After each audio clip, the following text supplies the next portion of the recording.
আসসালামু আলাইকুম দর্শকবৃন্দ, আমাদের লার্নিং প্ল্যাটফর্মে আপনাদের সবাইকে স্বাগতম। আজকে আমরা আলোচনা করব ভেক্টরের বেসিক অংশের দ্বিতীয় অংশটা নিয়ে। দ্বিতীয় অংশে আমরা আরেকটু কিছু তাত্ত্বিক এবং কিছু ব্যবহারিক বা অঙ্কের মধ্যে খাটে এরকম অংশ নিয়ে আলোচনা করব ইনশাল্লাহ।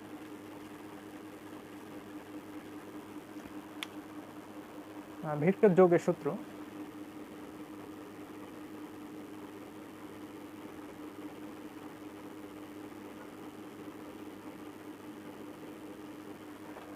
ভেক্টর যোগে 3 রকমের সূত্র আছে। একটা হচ্ছে ত্রিভুজ সূত্র,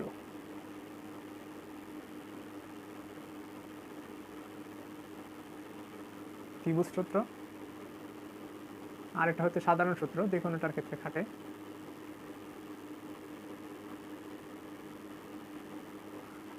আরেকটা ধরেন বহুভুজ সূত্র।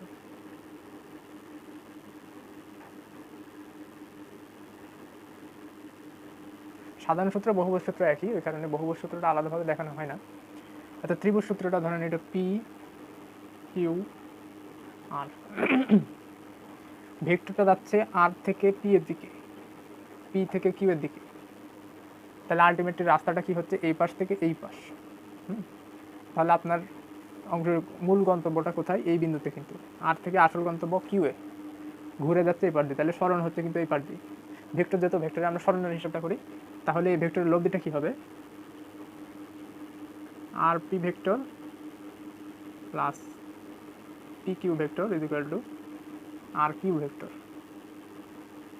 কেন এরকম হলো? কারণ আমরা জানি যে এই ভেক্টর আসে, আমরা এটা ফিজিক্সে পড়বো। হ্যাঁ, ফিজিক্স ফার্স্ট পেপারে যে ভেক্টর অধ্যায়, তারপরে ধরেন ম্যাথের মধ্যে ভেক্টর অধ্যায় আছে। তো ভেক্টরের অংশ কোনগুলো, সরণ, ত্বরণ, বেগ, এগুলো কি ভেক্টরের অংশ। সরণ কি হিসাবে হিসাব হয়, সরাসরি হিসাব হয়। আপনারা যখন পড়তে যাবেন হয়তো বা অন্য কোনোভাবে শিখবেন, অথবা একটা সরাসরি এই সূত্র মুখস্থ করে ফেলবেন। কিন্তু বিষয়টা কেমন আসছে, আর থেকে কিন্তু এই আমার মূল উদ্দেশ্য হচ্ছে কিউ এর দিকে যাওয়া। তাহলে আর পি প্লাস পি কিউ যোগ করলে কিন্তু আর কিউ হচ্ছে সরণ, ডাইরেক্ট জায়গাটা। এই ত্রিভুজ সূত্রে কী কাজ করা হয়, ওই কাজটাই করা হয়, সরাসরি আর থেকে কিউতে চলে যাবে।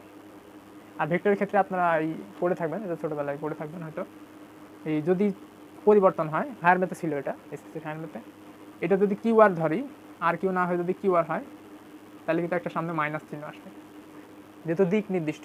আর এটা কিউ আর বলার মানে এটা 180 ডিগ্রি বিপরীত দিকে ঘুরে যাচ্ছে, এই কারণে সামনে একটা কি মাইনাস চিহ্ন দিতে হবে যদি আমরা কিউ আর দিয়ে প্রকাশ করতে চাই। অন্যগুলোর ক্ষেত্রে সেম একই জিনিস, যদি পি কিউ সবগুলো যদি মাইনাস করি, তাহলে চিহ্নটা কি সবগুলোকে উল্টা দিবে, চিহ্নটা উল্টা যাবে, লব্ধিটা উল্টা দিকে ঘুরে যাবে। তাহলে এটা হচ্ছে ত্রিভুজ সূত্র। সাধারণ সূত্র কি ধরেন, এ বি সি, ধরেন এটা এ থেকে সিতে যাচ্ছি, সি থেকে বিতে আসতেছি, মূল উদ্দেশ্য কোথায় আমার, এ থেকে বি এ যাও।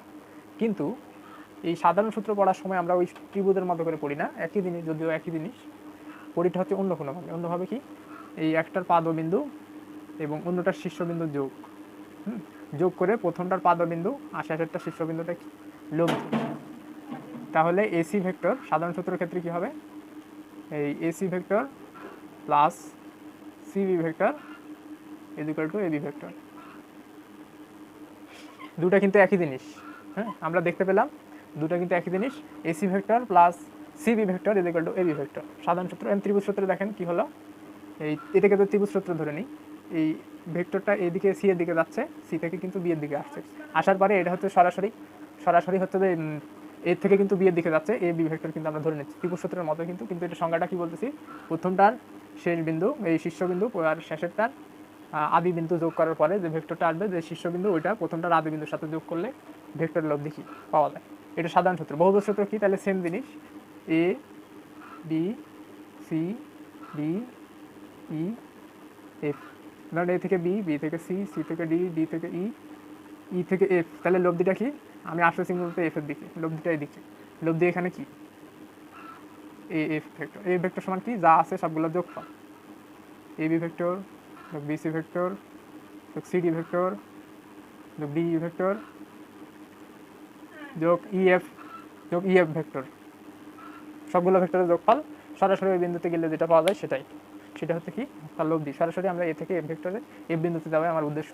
যেহেতু সরণটা হচ্ছে যে ভেক্টর নির্দেশ করে, আমরা সরণটার মান বার করবো, সরণটা সরাসরি কি এ থেকে এফ এর দিকে। এটা ছিল ভেক্টরের যোগ।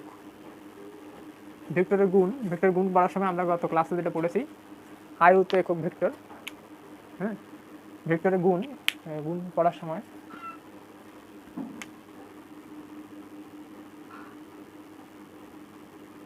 ওই যে গত ক্লাসে আমরা বলেছিলাম যে এটা পরবর্তী ক্লাসের জন্য মুলতবি রাখা হয়েছে, সেটা হচ্ছে যে এই অংশটা অবস্থান ভেক্টর। এই পি একটা বিন্দু, এত পি সব জায়গায় ধরা হয়, আমি অন্য একটা ধরুন ওয়াই একটা বিন্দু, ওয়াই বিন্দু, এটা এক্স অক্ষ, এটা ওয়াই অক্ষ, এটা জেড অক্ষ, তিনটে অক্ষের সাপেক্ষে এর মান কত। এটা কিন্তু অবস্থান ভেক্টর, আবার আমি এটা দেখি একক ভেক্টর নির্দেশ করছি। এই এক্স অক্ষ বরাবর, উপর দিকে এক্স অক্ষ ধরছি, এক্স অক্ষ বরাবর একক মানকে আই ক্যাপ, যেমন আমরা শুধুমাত্র সাধারণ যে এই চতুর্ভুজের নিয়ম আছে, আমরা এক ঘরকে একই ধরে নিই, হ্যাঁ, কিন্তু এই 1x এরকমভাবে ধরে নিই, কিন্তু এখানে কি হবে এক্স আই ক্যাপ, যেহেতু ভেক্টর যেহেতু হিসাব করছি, এখানে কি ভেক্টর খাটবে না? হ্যাঁ, এখানেও ভেক্টর খাটবে, কিন্তু ত্রিমাত্রিক অবস্থান, কিন্তু এখানে আই ক্যাপ জে ক্যাপ এগুলো বিষয়গুলো কি আসবে না, যেহেতু ত্রিমাত্রিক স্থানাঙ্ক ব্যবস্থা আমরা হিসাব করতেছি। ত্রিমাত্রিক স্থানাঙ্ক ব্যবস্থার কারণে বিশেষ জিনিস আই ক্যাপ জে ক্যাপ, এটা জেড অক্ষ বারবার, তাহলে হবে জেড একক ভেক্টরের মান বলতেছে, এটা ওয়াই অক্ষ বারবার হবে কি ওয়াই কে ক্যাপ, এক্স ওয়াই জেড হচ্ছে এখানে এক্স ওয়াই জেডের কি মানটা বসে। তাহলে এই অক্ষর দিয়ে যদি এখানে প্রকাশ করি, তাহলে এটা কি হবে ওয়াই এর মান ধরেন যে কোনো একটা মান ধরে নিলাম, আর এটার বৈশিষ্ট্য হচ্ছে এটা কি যোগ আকারে থাকবে, যোগ আকারে প্রকাশ করতে হবে। ধরলাম 2 I cap plus 3 J cap plus 4 K cap, এটা কিন্তু যোগ আকারে লিখতে হবে, এটা হচ্ছে যে লেখার একটা বিশেষ বৈশিষ্ট্য। আপনি যদি আলাদাভাবে লেখেন, আলাদাভাবে এভাবে লিখতে পারেন, এই 2 3 4 এক্স ওয়াই জেড এর মান স্থানাঙ্ক আকারে এভাবে লেখা যায়। আর যদি সরাসরি লিখতে চান, সমীকরণ লিখতে চান, তাহলে কি 2 I cap plus 3 J cap plus 4 K cap এইভাবে লিখতে হয়। ওখানে লেখার কারণ হচ্ছে ওইভাবে আমরা লব্ধি বের করি। আচ্ছা, এখানে কি নিয়ে আলোচনা করছিলাম? এখানে আসলে অবস্থান ভেক্টর, পি বিন্দুর এই ওয়াই বিন্দুর একটা অবস্থান দেখাচ্ছে। আবার এখানে কি আসলো? আয়ত একক ভেক্টর, একসঙ্গে কিন্তু তিনটা জিনিস চলে আসছে, দেখেন আয়ত একক ভেক্টর। আরেকটা জিনিস এখানে আসছে, এটা হচ্ছে সরণ ভেক্টর। তিনটা জিনিস একভাবে কিন্তু একটা চিত্র দেখি প্রকাশ করা যায়। সরণ ভেক্টরটা কি জিনিস? এই যে সরণটা আমরা কি ভেক্টর রাশি একটু আগে বললাম, তাহলে ভেক্টরটা হচ্ছে এই অংশটা হলেন ও বিন্দু ছিল ও ওয়াই হচ্ছে যে সরণ। আমরা যখন এই সাধারণভাবে পড়াশোনা করেছি অক্ষে এই সরাসরি দ্বিমাত্রিক স্থানাঙ্ক ব্যবস্থা এক্স ওয়াই অক্ষে যে অংশটা করছি, ওখানে আমরা যখন একটা বিন্দুর লব্ধি বের করতাম, তখন আমরা কি করতাম? √(x² + y²) এভাবে লিখতাম না? তাহলে এইখানে কি হবে দেখেন, এখানে যদি তিনটা বিন্দু আছে, তাহলে স্বাভাবিক বিষয় সহজ জিনিস, তিনটার কি লব্ধি হবে √(x² + y² + z², মানে এই যে মানগুলো আছে, মানগুলো বর্গের যোগফলের বর্গমূল, মানে রুট। এটা কি সরণ ভেক্টর, এই অংশটা কি সরণ, এই যে ওয়াইটা হচ্ছে যে সরণ। ত্রিভুজ সূত্রের সাথে আরেকটা জিনিস এখানে চলে আসছে, সরণ ভেক্টর আরেকভাবে দেখাতে হবে। ওইটা ধরেন সুই মূল বিন্দু থেকে সরণ, অথবা ওইটা কি দূরত্ব বলা যায়, দূরত্ব আর সরণ প্রায় একই জিনিস, ভেক্টর দিয়ে প্রকাশ করতেছি, ওইটাকে সরণই বলা হবে, একই জিনিস। সরণটা ধরেন আরেক রকম হতে পারে, কিরকম হতে পারে? এক্স অক্ষ, ওয়াই অক্ষ, জেড অক্ষ, আমি এটা পরিবর্তন করে দিতে পারি, এটাকে ওয়াই, এটাকে জেড, এটাকে এক্স ধরতে পারি, সবগুলো কি একটা আরেকটার সঙ্গে কি লম্বভাবে কিন্তু অবস্থান করতেছে।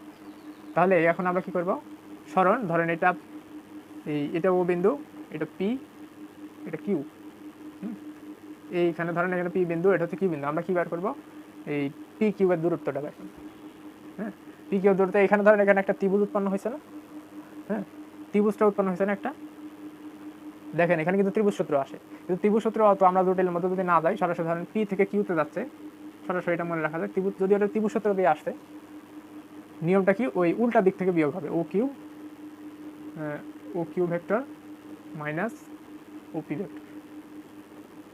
পি থেকে কিউ এর দিকে যাচ্ছে, আমি বিয়োগ করতেছি কোথা থেকে? ও কিউ থেকে ও পিউটা বিয়োগ দিচ্ছি। হ্যাঁ, এটাকে যদি এই পাশে পাঠিয়ে দেন, P Q vector plus O P vector equal to O Q vector, দেখেন কি হচ্ছে, এখানে ও কিউ ভেক্টরটা কিন্তু লব্ধি হচ্ছে। এই দেখেন, এটা এখান থেকে এখানে যাচ্ছে, এখান থেকে এখানে আসতেছে, সরণ হচ্ছে মূলত এই অংশটা, ত্রিভুজ সূত্রের মধ্যে কিন্তু চলে আসলো। তাহলে এই অংশটা আমাদের এত জটিলভাবে মনে রাখার দরকার নাই, সরাসরি মনে রাখতে হবে কি পি থেকে কিউতে যাওয়ার কথা যেহেতু বলেছে, তাহলে এই অংশটা, এই কিউ এর অংশটা আগে বাদ, কিউ এর অংশটা থেকে পি এর অংশটা দূরত্বটা হচ্ছে মূলবিন্দু থেকে বাদ যাবে। এটাই আমাদের কি ধরেন সরণ ভেক্টর। সরণের ক্ষেত্রে মূল বিন্দু থেকে বা একটা বিন্দু নির্দিষ্ট বিন্দু থেকে হিসাব করলে বিপরীত দিকে যেতে হবে। এই ছিল আমাদের এই ভেক্টরের আচ্ছা ভেক্টরের গুণ অংশটা তো আলোচনা হলো না। ভেক্টরের গুণটা হচ্ছে যে দুই রকমের, একটা হচ্ছে যে ডট গুণফল A vector dot B vector equal to A B cos theta. এটা কি যে ডট গুণফল। ডট গুণ কেন বলতেছি, যে মাঝখানে একটা ডট চিহ্ন আছে, এটা কি কাজে দরকার হয়। ভেক্টর ধরেন আমরা ভেক্টর রাশি পড়ে থাকি, যেমন ধরেন এই যখন আমরা সামনের অধ্যায়ে যাবো, নিউটনের বল অধ্যায়ে যাবো, তখন আমরা পড়ে থাকবো যে ভেক্টর রাশি এই অধ্যায়ে আছে, একটু পরেই সামনের ক্লাসে ইনশাআল্লাহ আলোচনা করবো, যে দুইটা ভেক্টর রাশি গুণ করে কখনো স্কেলার রাশি পাওয়া যায়, আবার দুইটা ভেক্টর রাশি কখনো গুণ করে ভেক্টর রাশি পাওয়া যায়, যে ডাইভারজেন্স, কার্ল, হ্যাঁ, তারপর গ্রেডিয়েন্ট, এগুলো আসে। তারপরে ধরেন বাস্তব জীবনেও আছে, যেমন ধরেন এফ সমান সমান এম, এটা তো ছোটবেলায় পড়ে আসছেন না, ফিজিক্সে পড়ে আসছেন। এটা কিন্তু ত্বরণ ভেক্টর, এটাও আবার ভেক্টর রাশি। ভেক্টর গুণ করে এই ভেক্টর সাথে স্কেলার গুণ করে ভেক্টরে কিন্তু আমরা পাচ্ছি।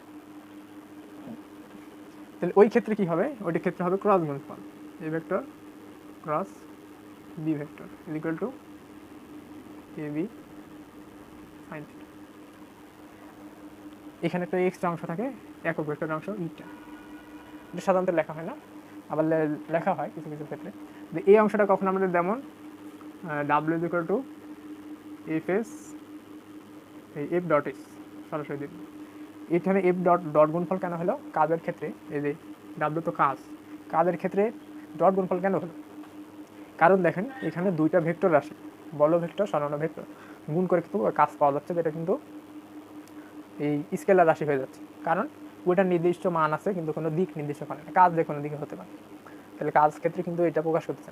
এটা মূলত এই সব কারণে দুইটা অংশ গুণ ভেক্টর গুণকে দুইভাবে বিবেচনা করে নেওয়া হয়। একটা হচ্ছে যে ডট গুণফল, যেটা হচ্ছে যে স্কেলার রাশি আসে যেটার মাধ্যমে, আর স্কেলার ফাংশনগুলোর ক্ষেত্রে কি ডট গুণফল প্রযোজ্য হয়।